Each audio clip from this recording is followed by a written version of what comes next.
move on to our next item, item 18. So we've got our team to come through, and that's the allocation of the Regional Sport and Recreational Grants Program.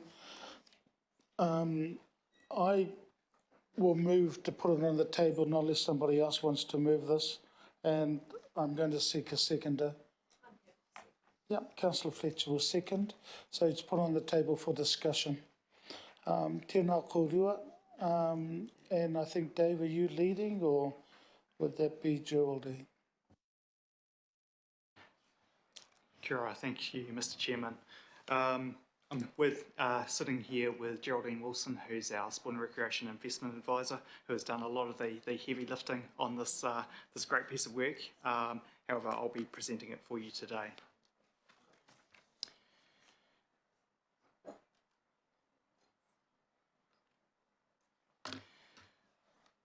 So, as in the last paper, this investment represents another part of our investment into the sport and recreation sector, and again, it's in order to be able to support and deliver outcomes under the Sport and Recreation Strategic Action Plan.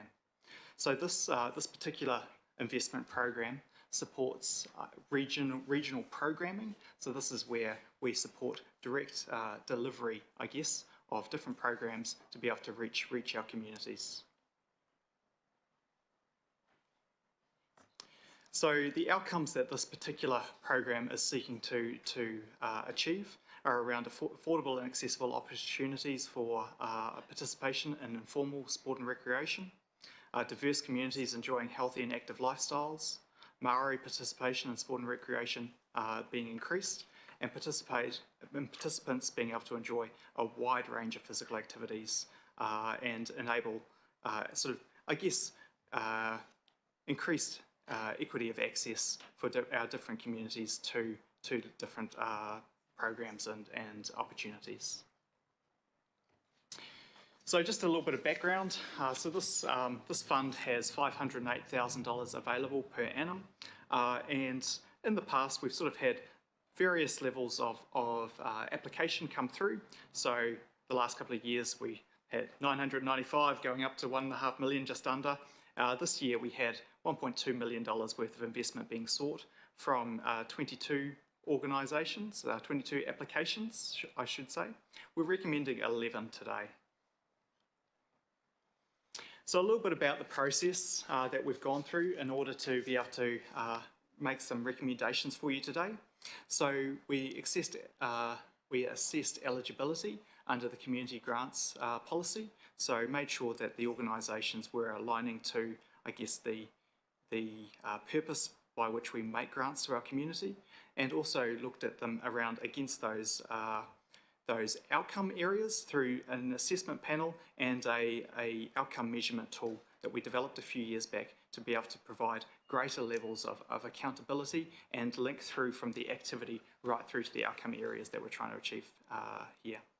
So we're here seeking to make a decision today around the allocation of these funds to these programs. And then following on from this, the team will sit down with the successful organisations to develop funding agreements and robust KPIs against the programming to make sure that they're delivering accountability for the investment that they receive. So the organisations that we're recommending for investment today, I won't run you through them, but I will point out one significant one there, and you'll note that it's the anomaly in terms of the largest investment that we recommend, which is John Walker Find Your Field of Dreams. FIFOD, as they're known, deliver some really great outcomes for their community, and in particular around their community swim program. It provides really extraordinary outcomes for the young people in the Legacy Manukau area, and deliver really quality experiences, making sure that our young people are learning how to swim and be safe in the water.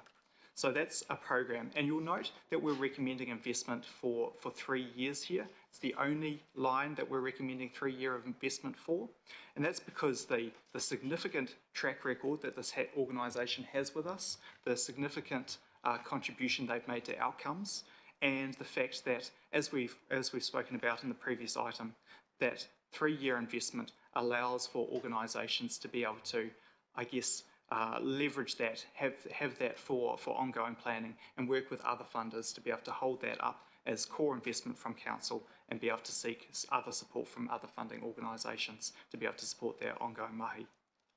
So those are the organisations that were the most strongly aligned, and hence the applications that we were supporting for investment. But I did want to show you the organisations that were partially aligned. So the ones that were, still good programs, and some of these programs are ones that we've supported in the past through this investment program.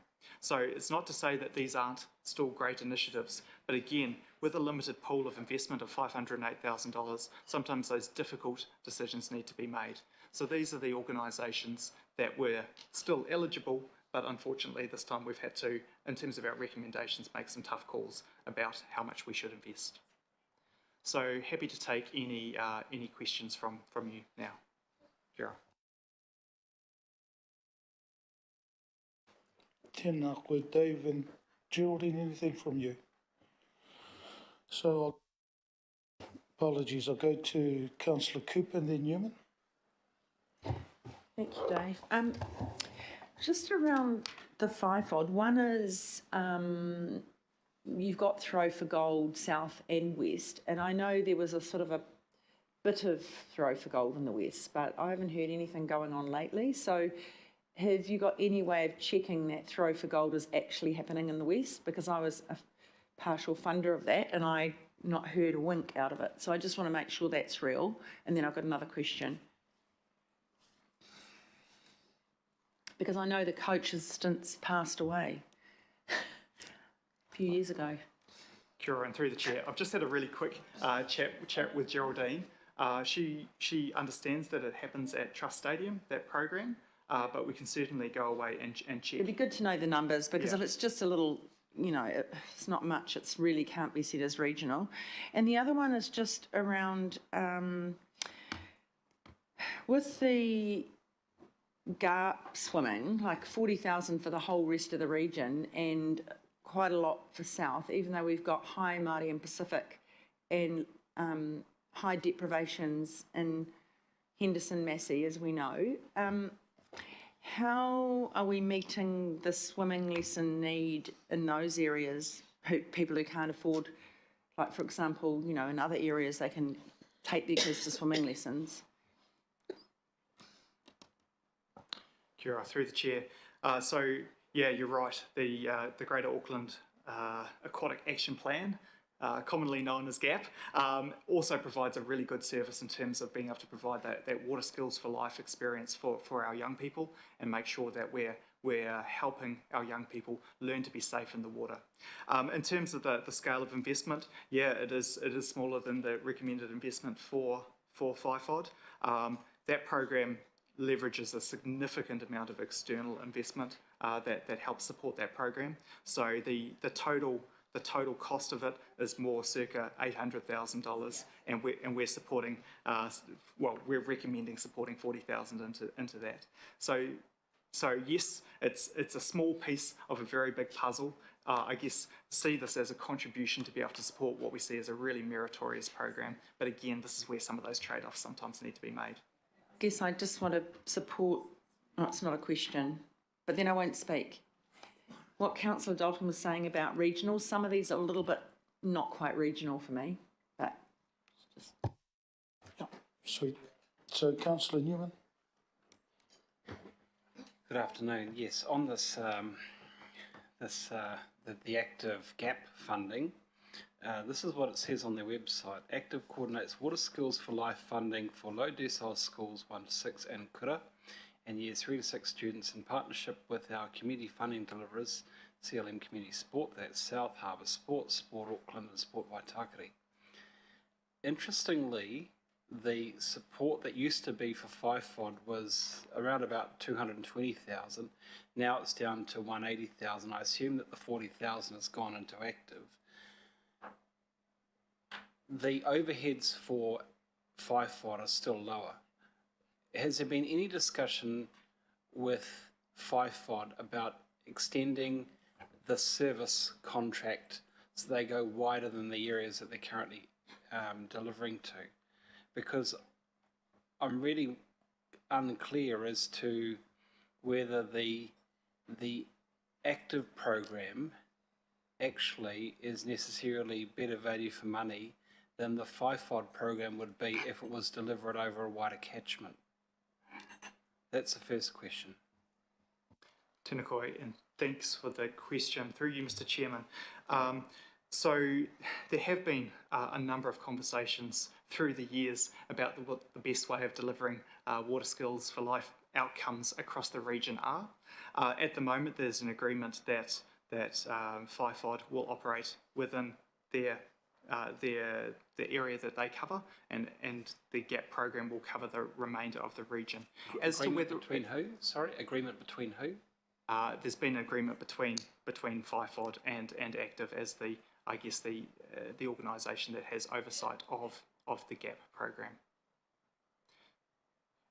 We're a part funder here. Have we ever considered whether it would be meritorious for us to basically consolidate with FIFOD for them to go wider?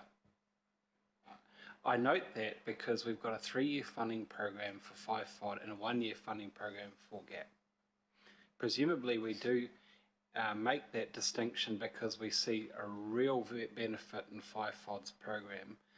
Why not extend that program out to cover all of Auckland and scale them up? Through you, Mr. Chairman, we can certainly have conversations with our various community delivery partners around how they deliver, these sort of outcomes. There's a piece of work underway around the development of an Auckland water safety strategy at the moment. So that's still at its relatively early stages at the moment. But this is a partnership between a number of partners to be able to develop that, and we'll engage the broader water safety sector in terms of how that's delivered. But that includes principally Water Safety New Zealand, Drowning Prevention Auckland, Auckland Council, in terms of the development of that strategy. Hopefully that will also provide us some guidance from a strategic level around how services are delivered across the region. But certainly I think there is opportunity to have a conversation with our various partners about making sure that we have our balance right. Certainly both programs are still excellent programs. They're slightly different. The FIFOD program provides transport to the pools to be able to enable that participation through the provision of buses fundamentally. The GAP program doesn't provide that. There's various, variants in terms of how those programs are delivered, but certainly I think both are meritorious, but I haven't done a comparison side by side of the services they deliver and the relative costs involved.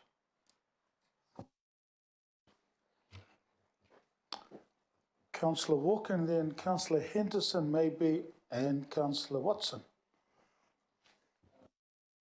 I just want to support the comments that Councillor Newman was making. I had a question, a couple of questions. The organisations that identify themselves as Auckland, and I'm looking, for example, at Auckland Table Tennis, Auckland Basketball, are they covering the whole of Auckland? Can I make that assumption so that the table tennis provision is for table tennis tables across all of Auckland? Through the chair, probably not the whole of Auckland, but a large proportion of Auckland. It depends on how much funding they get and how they can deliver, but definitely multi-local board delivery with the majority of the applicants. And through the chair as well, just to add to that, for example, Auckland Basketball Services Limited, whilst it says Auckland, it has a mandate across counties Manukau, Auckland, the former Auckland City basketball area, as well as the Western Auckland, the Waitakere area. What it doesn't have under Auckland Basketball Services Limited is the North Shore area. So there's some of these organisations have a strong regional focus, but not necessarily the entirety of the region because of the internal relationships between regional sports organisations. Okay, so I understand that. I just make the recommendation, Mr. Chair, that maybe in the future there could just be an explanatory note as to whether Auckland is all of Auckland or part of Auckland, so that a member of the public reading this can understand that. The other question I've got, given that there are a number of applications that are only that are not recommended for investment, it goes like this.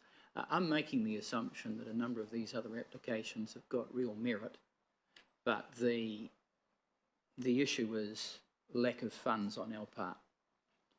So as a consequence of this, are you going to be bringing a report to us at a later point that might be recommending an increase in the funding around the need to provide more? It might get voted down, there might not be the money, but unless we actually have that feedback, we're not going to know. I don't know, for example, around what the case is for golf. I don't even know what Kiwi ball is, excuse my ignorance. I'm sure it's got something to do with Kiwis, but they're not live ones. Yeah, great. So David, I'll look, I think the second to last question around Auckland and the distinction in regards to the area covers is taken on board. The second one, I think we have an opportunity, whether it be you or any others, around the annual plan. And if there's going to be any ask for extra budget, that needs, you're right, it needs to be put to us. But I think working with our officers in regards to an increase in the budget, that'll be, for me anyway, left around the annual budget that we're going to end up having discussions about very soon. Through you, Mr. Chair, I understand that. But the information that informs the budgetary process should be a report back to us so that we've actually got something to work on. Otherwise, it just disappears into the ether. So I'm simply suggesting that there is an opportunity for some report back to us around Yeah, I would hope this that, issue. yeah, I would hope the discussion, because the example I give is the Regional Events Fund. We ended up, myself and Councillor Casey and the rest, we ended up putting a bid in at the annual plan around it. I just think that's the better option for us if we believe that it needs to be increased, because we've seen how many applications and what they total. So I'll leave it there, but that discussion is going to be with our staff. Councillor Watson. It's a question on the field of dreams, but it could just as easily be on any number of the other ones. So when we assess everything here, it used to be in our smaller committee, we sometimes got a little bit more of a sense of what these organisations were about. We don't do that now for reasons of the scale of the committees. But for instance, in the field of dreams, the water programs there, and I'm thinking of the community swim program, how many lessons does each child have? Because there's, on the face of it, there's some pretty impressive statistics here about the number of lessons, but I guess, how many lessons do they have, and can the kids swim at the end of it? Sure, through the chair. So each child receives 8 to 10 lessons or experiences within the water. The primary purpose of the program is not so much to learn to swim, but it's to be safe in the water. So it's survival skills first and foremost. But the learning to swim is a part of it. So, I do take your point that learning to swim is a very important part of that story. The research actually indicates that learning how to float and things like that are much stronger indicators of survival in a dangerous situation than so much to be able to being a strong swimmer itself. But so that there's swimming lessons as well as components such as the element at the Wirral Centre, where children experience the fast-moving water. So it's some of those sort of experiences that better replicate some of the environments that kids find themselves in our wonderful communities and natural environments around our coastlines and waterways. So helping them be able to experience those sort of environments and be able to be safe in the water. Thank you, and that's a very good answer. I guess, and as I said, I don't want to be just zeroing in on this one, but just often, and having had some experience with schools before and going to facilities to do certain things, sometimes the statistics can appear, quite impressive, but actually look at what comes out the end of it, it's maybe not quite as impressive as it seems. So I guess just in any of these grants, and you've obviously got quite a good knowledge there, Dave, in terms of what happens here. I just wonder how we assess the kind of legitimacy of claims from any of them at the end of it. Otherwise, we could just be flying a bit blind. Certainly we are, but obviously you guys at the forefront puts a little due diligence into assessing what the outcomes that we're told are at the end. Kia ora, and the accountability around our investment and the outcome that it creates is a really important part of how we think about our accountabilities and how we structure our agreements here. A few years back, we piloted and have held on to an outcome measurement tool for these sort of investment programs here, which starts to look at what the logic model is through from the outcome, which in this case is being safe in the water and reduction of drowning, through to the activities that occur. So making sure that there's a robust model thinking about what we're funding here and what its contribution is to the end outcome. So we ask our applicants to go through that process and be able to demonstrate that the activity that they're asking us for support for has a strong correlation to the outcomes that we're trying to achieve that link back into the high-level outcomes that we discussed earlier. Secondly, Geraldine in particular goes out to a lot of these programs and visits them in practice to be able to watch what actually happens on the ground to make sure that there's an additional layer of accountability beyond the reporting that we receive as well, to make sure that we've got a bit of rigour in there.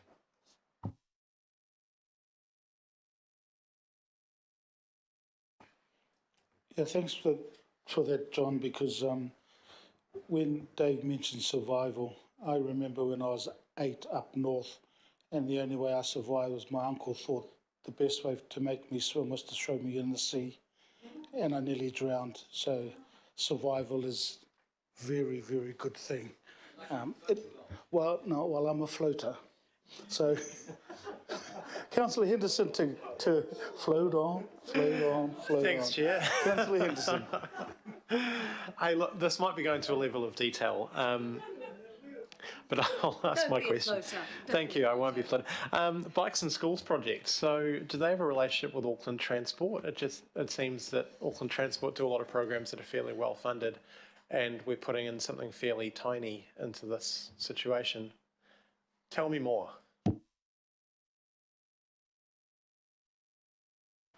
Through the chair, they do have a strong relationship with Auckland Transport, and they do probably deliver the programming, but this particular application is for part funding a role of a person that goes to schools and helps the schools apply for further funding and organise the track building and the equipment that's required.